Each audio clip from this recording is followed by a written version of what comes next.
എൻ്റെ വീട്ടിൽ നിന്ന് പൂജയ്ക്കായിട്ട് ഇറങ്ങുകയാണ്. പൂജയ്ക്ക് ഇറങ്ങുമ്പോൾ എൻ്റെ വീട്ടിൽ പട്ടിയില്ല. ഒരു കറുത്ത പട്ടി വടക്കോട്ട് തിരിഞ്ഞിരുന്ന് ഓരിയിടുന്നു. ശരിക്കും പറഞ്ഞാൽ ജ്യോതിഷ ശാസ്ത്രപ്രകാരം പറയുകയാണെങ്കിൽ നീ ഈ വഴിക്ക് പോകരുത്, നീ തിരിച്ചു വരില്ല. അവിടുന്ന് ഒരു ജീപ്പ് ഉണ്ട്, ക്യാപ്റ്റൻ തന്നെ അവിടുന്ന് എന്നെ കൂട്ടിക്കൊണ്ടുപോകാൻ വന്നു. അങ്ങനെ ഞാൻ പറഞ്ഞ രീതിയിലുള്ള പൂജാതി കർമ്മങ്ങളെല്ലാം ഉദ്ദേശിച്ചിട്ട് ഒരു നെയ്യാറ്റിങ്കരക്കാരനായ ഒരു ശശിധരൻ നായർ എന്ന് പറഞ്ഞൊരു മഹാമാന്ത്രികൻ, അദ്ദേഹത്തിൻ്റെ ഗുരുവായ തത്തിയൂർ ഗോവിപ്പിള്ള എന്ന് പറഞ്ഞ മഹാമാന്ത്രികനാണ്. വീട്ടിൽ ചെന്നിട്ട് ഞാൻ പറഞ്ഞു, ആരെങ്കിലും പുറത്തു പോകുന്നുണ്ടെങ്കിൽ, ഈ വീട്ടിൽ നിന്ന് പുറത്തു പോകുന്നുണ്ടെങ്കിൽ ഇപ്പം ഇറങ്ങണം. പൂജ തുടങ്ങിയാൽ ഒരാളും ഈ വീട് വിട്ട് പോകാൻ പാടില്ല, വീട്ടിനകത്തേക്ക് പ്രവേശിക്കുകയും ചെയ്യരുത്. ഈ ബാധ പോകാൻ സാധ്യത കൂടുതലാണ്. ഇത് സാധാരണ ഒരു ബാധയല്ല. അഘോരമന്ത്രം ഇവര് ജപിച്ചു തുടങ്ങിയപ്പോൾ ഈ കുട്ടിയുടെ കളർ മാറാൻ തുടങ്ങി. ഞാൻ പറഞ്ഞല്ലോ, നല്ല വെളുത്ത് സുന്ദരിയായ, അതാണ് ഞാൻ ആ രൂപം പറഞ്ഞത്, നല്ല സുന്ദരിയായ കുട്ടി പതുക്കെ കളർ മാറി നല്ല കരിക്കട്ടയില്ല കളറായി. എന്നിട്ട് ഒരു ഇത്ര നീളം നാക്ക് പുറത്തു തള്ളി. നീ എന്നെ ഇതിൽ തറയ്ക്കുന്നതിന് മുമ്പ് നിന്റെ ഭാര്യയും 2 മക്കളെയും ഞാൻ കൊന്നിരിക്കും.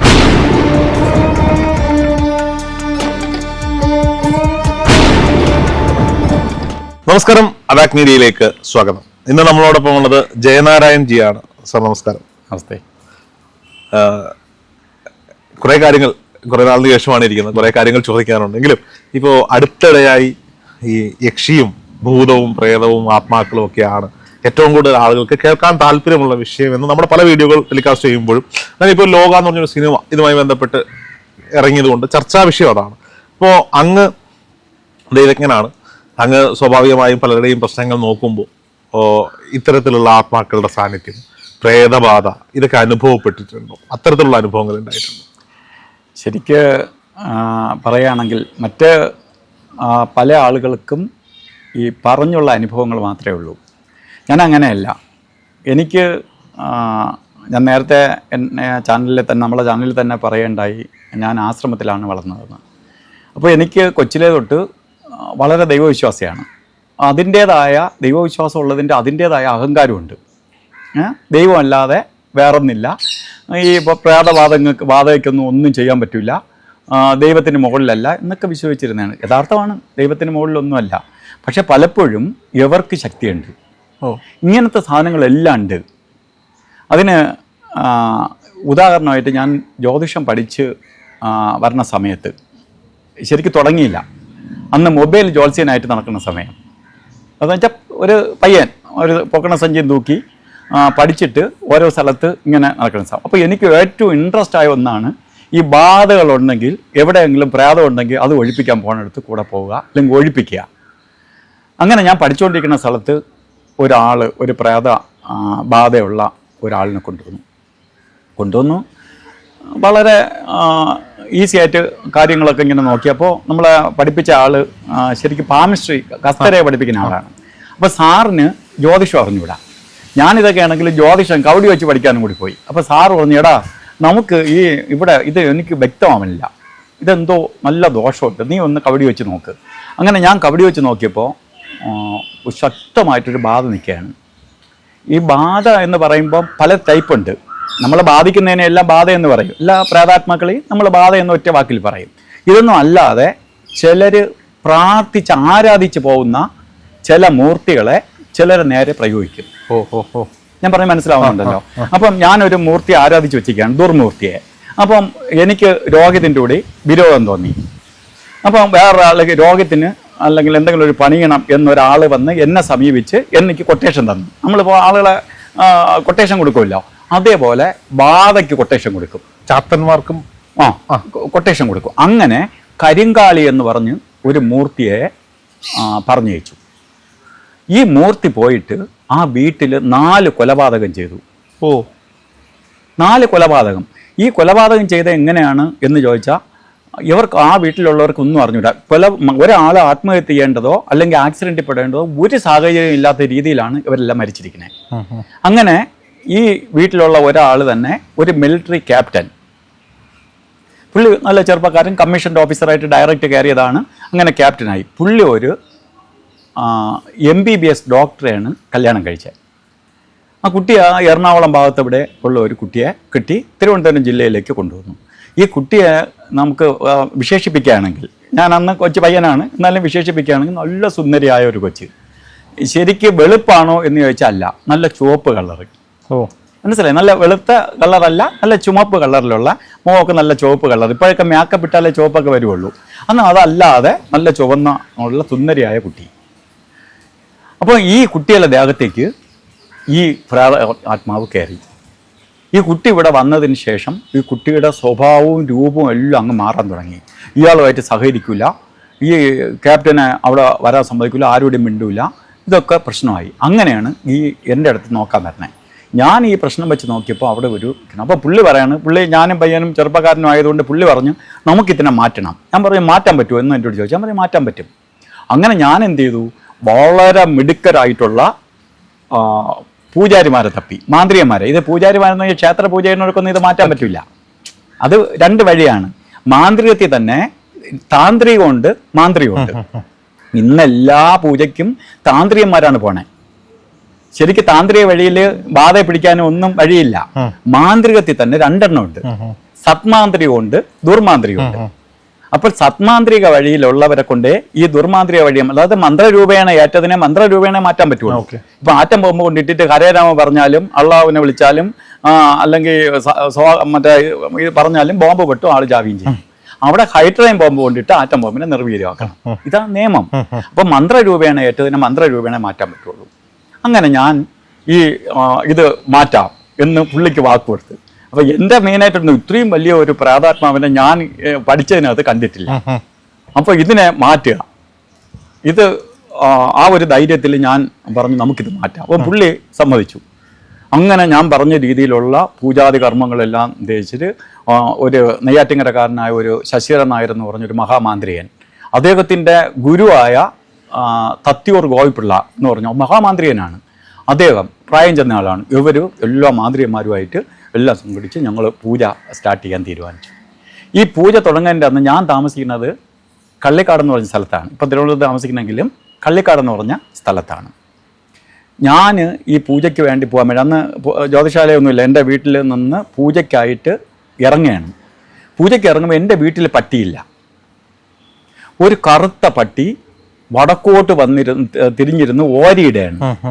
ശരിക്കും പറഞ്ഞാൽ ജ്യോതിഷ ശാസ്ത്രപ്രകാരം പറയുകയാണെങ്കിൽ നീ ഈ വഴിക്ക് പോകരുത്, നീ തിരിച്ചു വരില്ല എന്ന് നമുക്ക് മുന്നറിയിപ്പ് വരെയാണ്. അത് നമ്മൾ ഇപ്പം നിങ്ങൾ യാത്രയ്ക്ക് ഇറങ്ങുമ്പോൾ ഇങ്ങനെ സംഭവിച്ചാലും വിചാരിച്ചോളണം, എന്തോ അപകടമാണ് ഞാൻ ഈ പോകുന്ന വഴി. വടക്കോട്ട് നോക്കിയിരുന്ന് ഓരിയിടാണ് ഒരു കറുത്ത പട്ടി. അപ്പോൾ നമ്മളെ വീട്ടിലെ പട്ടിയില്ല. ഞാൻ ഇത് കേട്ടിട്ട് പെട്ടെന്ന് ഞാൻ അകത്ത് കയറിയിട്ട് ഞാൻ ഈ യാത്ര ക്യാൻസൽ ചെയ്ത്. ഞാനെങ്ങനെ പേടിച്ചിട്ട് ചാവാനായിട്ട് പോകാൻ പറ്റുമോ? പഠിച്ചില്ലെങ്കിൽ കുഴപ്പമില്ല, ഈ പഠിച്ചില്ലെങ്കിൽ നമ്മൾ രണ്ടു കൽപ്പിച്ചങ്ങ് പോവാം. ഞാൻ ബൈക്ക് ഒതുക്കി വെച്ചിട്ട്, ഒരു ബൈക്കാണുള്ളത്, അത് ഒതുക്കി വെച്ചിട്ട് ഞാൻ പോകണില്ല. എന്നെ കാണാതെ വന്നപ്പോൾ എന്ത് ചെയ്തു, അവിടുന്ന് ഒരു ജീപ്പ് ഉണ്ട്, ക്യാപ്റ്റൻ തന്നെ അവിടുന്ന് എന്നെ കൂട്ടിക്കൊണ്ടുപോകാൻ വന്നു. അപ്പോൾ വന്ന് ഞാൻ പറഞ്ഞു ഇങ്ങനെയാണ്, എനിക്ക് സുഖമില്ല, എനിക്കെന്തോ പെട്ടെന്നൊരു അസ്വസ്ഥത, അതുകൊണ്ട് ഞാൻ വരണില്ല. എനിക്കിത് പറയാൻ പറ്റുമോ, പേടിച്ചിട്ട് വരാതിരിക്കണം എന്ന് പറയാൻ പറ്റത്തില്ല. അപ്പം പുള്ളി പറഞ്ഞു എങ്കിൽ നമുക്ക് ഹോസ്പിറ്റലിൽ പോകാം, നിങ്ങൾ വന്നില്ലെങ്കിൽ പൂജ ചെയ്യൂല, ഈ പൈസ എല്ലാം പോട്ട്. ഞാൻ ധർമ്മസങ്കടത്തിലായി. ഞാൻ എന്നിട്ട് അകത്തൊരു പൂജാമുറിയുണ്ട്, നമ്മളൊരു ഉപാസനമൂർത്തിയായ ദേവി, കുലദേവത. അപ്പോൾ ദേവിയിലെടുത്ത് പോയി, അമ്മ ഞാൻ വല്ലാത്തൊരു അപകടത്തിൽപ്പെട്ട് ഒരിക്കലത്തേക്ക് ഞാൻ കാരണം ഇത്രയും പൈസ നഷ്ടപ്പെടും, അത് വരരുത് എന്ന് വെച്ച് ഗുരുവിനെയും ദേവിയൊക്കെ പ്രാർത്ഥിച്ച് ഒരു കവടിയൊക്കെ വെച്ച് നോക്കിയപ്പോൾ ഒരു 50% പോകാനായിട്ട് അനുവാദം തന്നു. 50% തന്നുള്ളൂ. വച്ചിട്ട് ഞാൻ പുള്ളിയെല്ലാം ജീപ്പിൽ കയറി വരെയായിരുന്നു. ശരിക്കും എൻ്റെ വീട്ടിൽ നിന്ന് ഈ പൂജാ സ്ഥലത്തേക്ക് വരാൻ വേണ്ടി ഏകദേശം 9 കിലോമീറ്റർ ഉണ്ട്. ഇതിനകത്ത് 4 പ്രാവശ്യം ഈ വണ്ടി പഞ്ചറാവുമല്ലോ, നമ്മൾ ടയർ പഞ്ചറാകുമ്പോൾ വണ്ടി ചുറ്റും പോലെ ചുറ്റി. അപ്പോൾ പുള്ളി ഇറങ്ങി 4 ടയറിൽ നോക്കി, ഒന്നുമില്ല. ഞാൻ ഈ മൃത്യുഞ്ജയ മന്ത്രവും ജപിച്ചിരിക്കുകയാണ് പേടിച്ച്. ഇനി അങ്ങനെ എത്തിയാൽ മതി. എത്തിയിട്ട് ഞാൻ നേരെ ചെന്ന ഉടനെ ചെയ്തു, വീട്ടിൽ ചെന്നിട്ട് ഞാൻ പറഞ്ഞു, ആരെങ്കിലും പുറത്ത് പോകുന്നുണ്ടെങ്കിൽ, ഈ വീട്ടിൽ നിന്ന് പുറത്ത് പോകുന്നുണ്ടെങ്കിൽ ഇപ്പോൾ ഇറങ്ങണം. പൂജ തുടങ്ങിയാൽ ഒരാളും ഈ വീട് വിട്ട് പോകാൻ പാടില്ല, വീട്ടിനകത്തേക്ക് പ്രവേശിക്കുകയും ചെയ്യരുത്. അപ്പോൾ അവിടെ നിന്നവരാരും പറഞ്ഞു ഞങ്ങളാരും പോകുന്നില്ല എന്ന് പറഞ്ഞു. അങ്ങനെ ഞാൻ എന്ത് ചെയ്തു, ഈ വീട്ടിനെ ഈ മാന്ത്രികന്മാരോട് കൊണ്ട് 3 പ്രാവശ്യം ഈ വീട്ടിനെ ബന്ധിച്ചു. മന്ത്രജപത്താൽ നൂലുകൊണ്ട് വീട്ടിനെ കെട്ടി 3 പ്രാവശ്യം വീട്ടിനെ കെട്ടി. കാരണം ഈ ബാധ പോകാൻ സാധ്യത കൂടുതലാണ്. ഇത് സാധാരണ ഒരു ബാധയല്ല. അപ്പോൾ ഇത് നമ്മളെ വെട്ടിച്ചിട്ട് പോകും, പിടിക്കുമെന്നുള്ള കണ്ടീഷൻ വരുമ്പോൾ. എന്നിട്ട് രോഹിത്തെ, ഞാൻ എൻ്റെ ജീവിതത്തിൽ ഇത്രയും എൻ്റെ വയസ്സിനകത്ത് ഞാൻ ഇത്രയും 100 കണക്ക് ബാധകൾ ഒഴിപ്പിക്കാൻ പോയിട്ടുള്ള ആൾ, ഞാൻ ഈ ആദ്യം ഇവർ ഗണപതി ഹോമം കഴിഞ്ഞു, അത് കഴിഞ്ഞ് അഘോര സ്റ്റാർട്ട് ചെയ്തു. അഘോര മന്ത്രം ഇവർ ജപിച്ചു തുടങ്ങിയപ്പോൾ ഈ കുട്ടിയുടെ കളർ മാറാൻ തുടങ്ങി. ഞാൻ പറഞ്ഞല്ലോ, നല്ല വെളുത്ത് സുന്ദരിയായ, അതാണ് ഞാൻ ആ രൂപം പറഞ്ഞത്, നല്ല സുന്ദരിയായ കുട്ടി പതുക്കെ പതുക്കെ കളർ മാറി നല്ല കരിക്കട്ടയിലെ കളറായി. എന്നിട്ട് ഒരു ഇത്ര നീളം നാക്ക് പുറത്ത് തള്ളിയിട്ട് നേരെ എൻ്റെ നേരെ തിരിഞ്ഞിട്ട് പറഞ്ഞു, നിനക്കെന്നെ മനസ്സിലായോ? ഞാനിവിടെ 4 കൊല ചെയ്തു, ഞാൻ 5ാമത് ഒരാളിനെയും കൊണ്ടേ പോകുള്ളൂ, എവളെ എനിക്ക് ഇഷ്ടപ്പെട്ടു, എവളെയും കൂടി കൊണ്ടേ ഞാൻ പോവുള്ളൂ. അപ്പോൾ ഞാൻ പറഞ്ഞു, അങ്ങനെ കൊണ്ടുപോകാനാണെങ്കിൽ നമ്മൾ ഇത്രയും കഷ്ടപ്പെട്ട് ഈ പൂജയും ഇത്രയൊക്കെ ചെയ്യേണ്ട ആവശ്യമില്ല. അതുകൊണ്ട് പോണ കാര്യത്തെക്കുറിച്ച് പറയണ്ട, ഞങ്ങൾ എന്ത് ചെയ്യണം, നമുക്ക് സമാധാനത്തിൻ്റെ വഴി പോവാം, നിങ്ങൾക്ക് എന്താണ് വേണ്ടത്? അപ്പോൾ അത് എനിക്ക് 2 കിടാ എന്ന് പറഞ്ഞാൽ 2 കറുത്ത ആണാട്, അതിനെവിടെ കിടാ എന്നാണ് പറയുന്നത്. 2 കറുത്ത കിടാ തരാമെന്ന് പറഞ്ഞ് എന്നെ കോട്ടൂർ എന്ന് പറഞ്ഞ സ്ഥലത്തു നിന്ന് അയച്ചതാണ്. കോട്ടൂര് ഈ മൂർത്തികളെയൊക്കെ ആരാധിക്കുന്ന സ്ഥലങ്ങളുണ്ട്, ഈ വന ദേവതകളെ വച്ച് ആരാധിക്കുന്ന, അവിടുന്ന് വന്നതാണ് ഞാൻ. എനിക്ക് 2 കിടാ, ഇതിൽ ഒരു കിടായെ തന്നാൽ ഞാൻ പോവാം, എനിക്കൊരു കിടായുടെ രക്തം തരണം എന്ന് പറഞ്ഞു. ഞാൻ പറഞ്ഞു, ഞാൻ ഈ പൂജയിൽ ശരിക്ക് ഞാൻ എല്ലാ പൂജകളൊക്കെ നിന്ന് ചെയ്യിക്കുമെങ്കിലും ഒരു ജീവിയെ കൊന്നുകൊണ്ടുള്ള പൂജ ഞാൻ ചെയ്യാറില്ല, പറഞ്ഞു കൊടുക്കാറുമില്ല.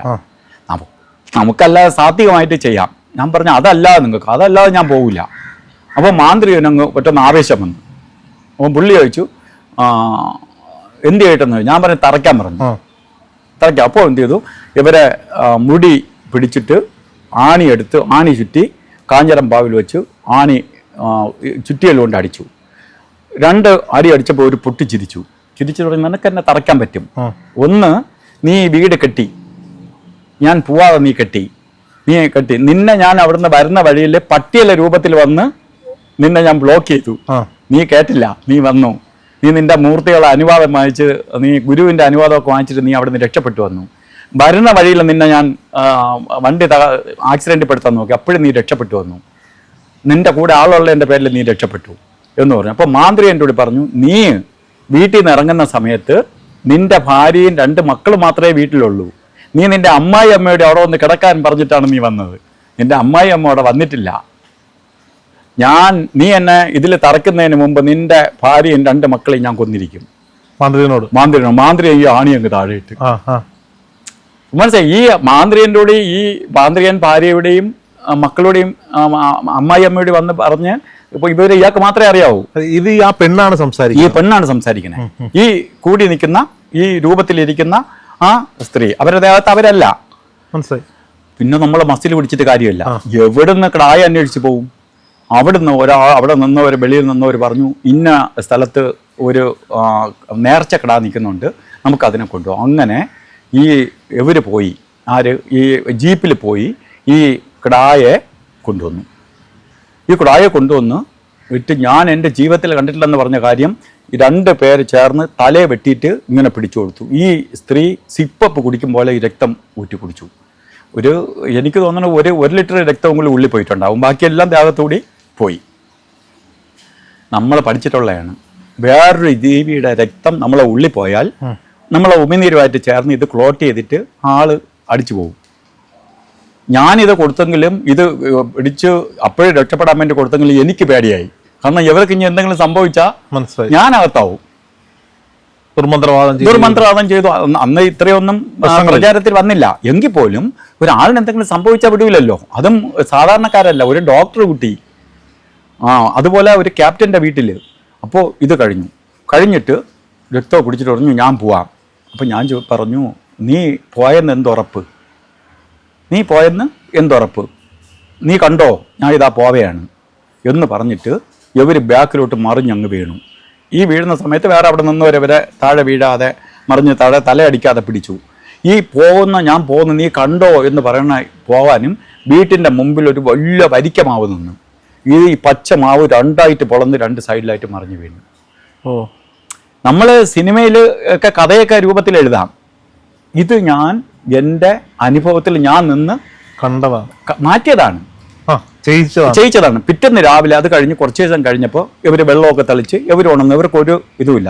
പിറ്റേന്ന് രാവിലെ കഴിച്ച് ഇവർക്കൊരു കുഴപ്പമില്ല. ഇവർ കുടിച്ച രക്തം എവിടെ പോയോ, ഇവർക്ക് ഈ കുടിച്ച രക്തം നമ്മളെല്ലാം കണ്ടുകൊണ്ടുതന്നെയാണ്, അല്ലാതെ ഇതൊന്നും സിനിമയിൽ കണ്ടതോ കെട്ടുകഥയോ ഒന്നുമല്ല. അവർക്കൊരു കുഴപ്പമില്ല. ആ വീട്ടിൽ പിന്നെ പ്രാതബാധയില്ല. ഓ, അപ്പൊ ഇങ്ങനെ ബാധ ഉണ്ടോ? ബാധ എന്ന് പറയുന്നത് പല രീതിയിലുള്ള ബാധകൾ. ഇത് ഞാൻ പറഞ്ഞത് ഇതിനകത്തൊരു സംശയം, ഇവർ ഈ കോട്ടൂര് പോയി കർമ്മം ചെയ്ത് അയച്ച കരിങ്കാളി എന്ന് പറയുമ്പോൾ അപ്പൊ അത് ഇവർക്ക് നേരെ വേറ്റാരോ മറ്റേ വെളിയിൽ ഇവരെ നശിപ്പിക്കാൻ വേണ്ടി, കുടുംബത്തെ മൊത്തം കൊന്ന് കൊല വിളിക്കാൻ വേണ്ടി അയച്ചതാണ്. ഈ ആളുകൾ അങ്ങനെ ചെയ്യും. ഞാൻ അതല്ലേ പറഞ്ഞു, നമ്മൾ കൊട്ടേഷൻ കൊടുക്കും പോലെ ഇപ്പോഴും ശരിക്കും പറഞ്ഞാൽ ഇതൊക്കെ എനിക്ക് തോന്നുന്നു ഒരു 28 വർഷം പഴക്കം വരും. അപ്പോൾ ഞാൻ ഈ സ്ഥാപനം തുടങ്ങിയിട്ട് തന്നെ ഇപ്പോൾ 26 വർഷമായി. അപ്പോൾ ഞാൻ അന്ന് ഈ മറ്റേ പയ്യനായിട്ട് നടക്കുന്ന സമയത്ത് നടന്നതാണ്. ഞാൻ ഇതോടുകൂടി ശരിക്കും പറഞ്ഞാൽ ഒരു 50% പേടിച്ചു. ഒരു അഹങ്കാരം ഉണ്ടായിരുന്നു. ഞാൻ നേരത്തെ പറഞ്ഞല്ലോ, അഹങ്കാരം ഉണ്ടായിരുന്നു. ഞാൻ ദൈവമല്ലാതെ എന്നൊന്നും ചെയ്തില്ല. പക്ഷേ എങ്കിൽ പോലും ഞാൻ ശരിക്കും ഭയന്നു. കാരണം എന്ത് ചെയ്യും, ഇവർ മാറണമില്ല, ഇത് ഈ ഒരു അവസ്ഥയിൽ നിൽക്കുകയും ചെയ്യുന്നു, അവിടെ നിന്ന് ഊരിപ്പോകാൻ പറ്റില്ല. ഈ ഒരു ജ്യോത്സ്യൻ, ഒരു ദൈവജ്ഞൻ ഒരു പൂജാസ്ഥലത്ത് പങ്കെടുത്താൽ